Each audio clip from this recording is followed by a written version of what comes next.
Gareth Southgate faces a big selection dilemma ahead of Saturday's Euro 2020, the quarter-final clash with Ukraine.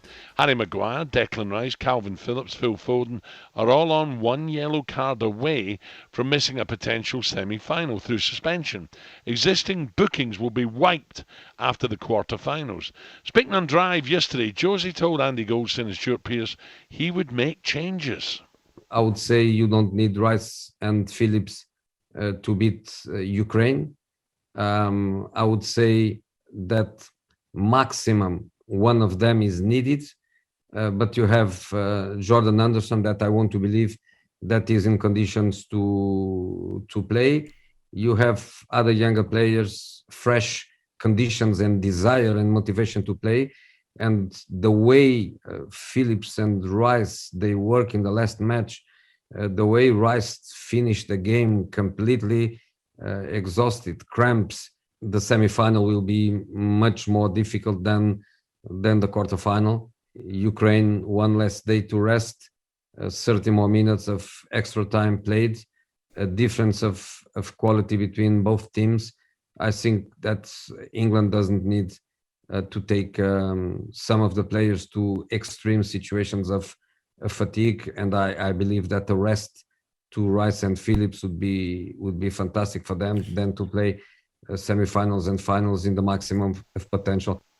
There you go. I'm with Josie, boys. I'm sorry. I'm with Josie, and I think he makes some good points there. Trev, how do you feel what he said there about Declan was struggling a wee bit at the end, where, saying that it's difficult to suddenly change a winning formula, but if it was Belgium or Italy or Spain they were taking on, I would tend to try and stick to my original starting 11. But I think he makes a good point. He makes a good point. He makes a good point, especially with Rice. We've seen the goal celebrations from Harry Kane when he scored his goal, and he attempted to try and get up the pitch and absolutely collapsed, and I think his calf cramped up. So they're the tiny bits of detail that matter, and I think if Rice was cramping up, then there's going to be a little bit of muscle damage there. You give him time to recover, get him rested up. We've got strength and depth all over the pitch, and this is the biggest thing for me.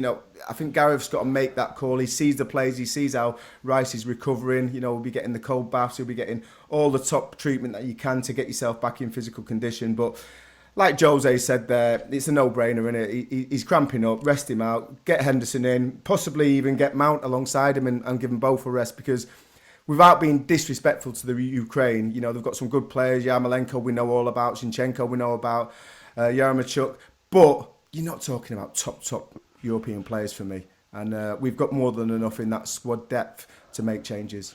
Ray? Yeah, no, I totally agree. I think Gareth will be talking to the physios as well and the fitness instructors and saying, look, what do you think? Are they ready to go for another 90 minutes? We can't underestimate Ukraine, but certainly the squad in depth we've got. If someone does get a yellow card, as we rightly said, if Phillips does play or Rice plays and they get a yellow card, we got Henderson, who's such an experienced player to slot in there straight away, and it'd be like you won't really miss guys like that because he can do exactly the same job. He's done it for Liverpool. He's played in big games for Liverpool, and he's a great player. So I'm totally with you. I would play Mount. I don't think you need two holding midfielders. I think I'll go Mount with one, either Rice. If he wants to change both Rice and Phillips, he goes Henderson and Mount in central midfield. Yeah, maybe give him an hour, and then bring, take Rice up, put Calvin on, or put Henderson. So many options, isn't there? Absolutely. So many options. Now, Trev, reported, now we don't know how correct or accurate this, that Declan has turned down 2 contract offers at West Ham. Are you worried that he could be heading to City or to Chelsea? I am, because let's get it right. What is he, 21, 22 years old? He's the best player at West Ham. So he should be the best played player. I don't care how old you are. If he's getting to them levels through the sacrifice and the dedication that he's put into football to be the top player at West Ham, he should be on the top wages. Now, whoever's doing the negotiating from the West Ham perspective, they need to get their hand in the pocket, because if they don't, the uproar from the fans, if Declan Rice is allowed to go to a top club age, will be outrageous. And I think the fact that, how long's he got left on his contract? Do you know that? No, I don't. Surely, Trevor and Al is similar to Jack Grealish, isn't it? I mean, sign him up, give him big money, and Yeah. in 2 years' time, if he does move on, sign him on a 5-year contract and pay him big wages. But West Ham, I know they've got a great investment, because in 2 years' time he's only going to get better, and he'd be worth even more money. So I'm surprised they can't get the deal done. As you rightly say, Trev, he should be on top wages now, because he's a top player, and his stock's going up every single game he plays, because he's playing well for England there Remember as well. the start of the season, Ali and I went down to the West Ham training ground. Lovely guy. Talk about down to earth. Lovely man. Yeah, and listen, I think West Ham are looking after their own interests as well. If they give him, I don't know, 150 grand a week, and then say, right, there's the sell-out, the buy-on clause or the sell-on clause, you can guarantee you're going to get the money. So you're looking after Declan Rice, you're giving him the rewards, but you're also looking after the football club. So yeah. I think there's a bit of responsibility with Declan as well to try and help West Ham get the most money for him, because eventually he's going to go to a top club, that's vying for the league. And I think if he has got a genuine love for the football club, it will enable them to get top dollar for him. So Harry's goal has, we're all hoping now, come on Harry, get the ball, get the service in, and let's hit the back of the net. Meanwhile, Josie has backed Harry to overtake Raheem and be England's top scorer. He scores goals, he plays wide, he plays centre forward. The coach uses him in many different situations. He's a very good player, he's an explosive player.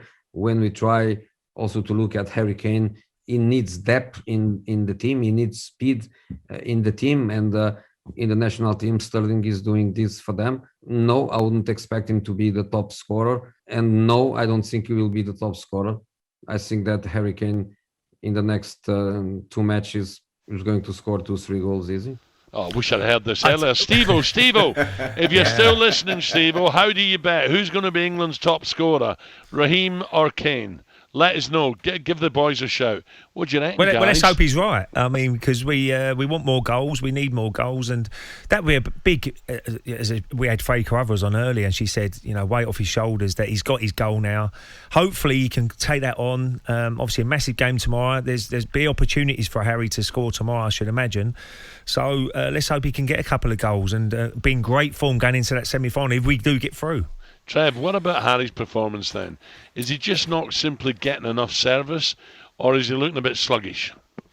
Listen, I think there's no getting away from him. He does look a little bit fatigued. His future's up in the air. That's been discussed by, every man and his dog.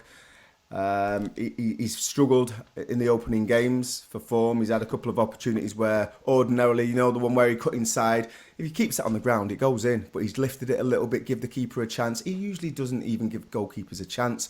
So he is slightly off it. But again, I think that goal that he scored will give him a massive boost. You seen his interview, I think he actually stopped talking when he was doing that interview, and the crowd were in full swing and singing the songs, because he was probably going to start to cry, because he was so emotional, and the relief that must have been a huge weight off his shoulders. So I expect him to go on a run now. I think that's what strikers are like. They'll have a little barren patch, and then they'll get a goal, and all of a sudden they're back to it. But I have to say, I think if England do stay in it and get to the final, I think he'll have to score at least 6 to beat Raheem, because I think Raheem's got more goals in him. Do you? Interesting.